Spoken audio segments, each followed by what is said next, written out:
آپ کا احتساب کا نظام اتنا مضبوط تھا. ایک دفعہ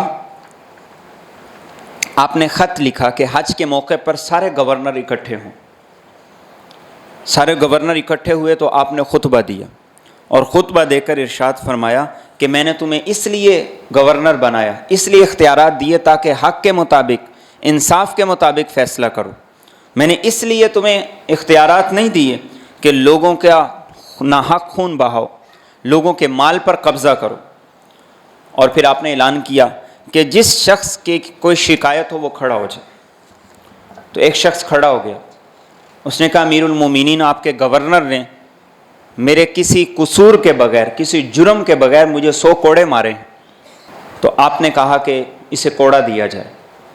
اسے کوڑا دیا گیا اور آپ نے اس گورنر کو بلایا اور بلا کر آپ نے کہا کہ اس کو 100 کوڑے لگاؤ اور اپنا بدلہ لے لو. حضرت عمر بن عاص رضی اللہ تعالیٰ عنہ آگے آ گئے اور کہا امیر المومنین، اگر گورنروں کو اس طرح سزا دی جائے گی تو بڑا برا اثر جائے گا، بدگمان ہو جائیں گے، اور پھر آپ کے بعد اگر یہ طریقہ چل پڑا تو اس میں تو بڑی خرابی آئے گی. تو حضرت عمر بن خطاب رضی اللہ تعالیٰ عنہ نے فرمایا کہ میری بات غور سے سنو.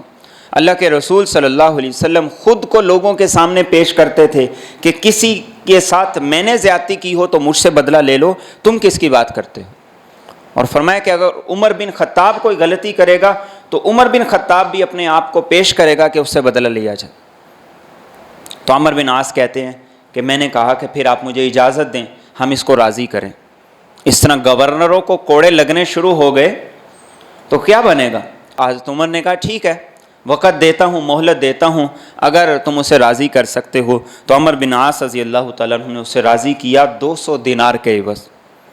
تو پھر حضرت عمر نے کہا کہ اب اگر یہ راضی ہوا ہے تو پھر چھوڑا جاتا ہے، وگرنہ اس بات کی گنجائش نہیں ہے کہ جو کسی کے ساتھ زیادتی کرے اس کو چھوڑ دیا جائے. انصاف یہاں سے شروع ہوتا ہے.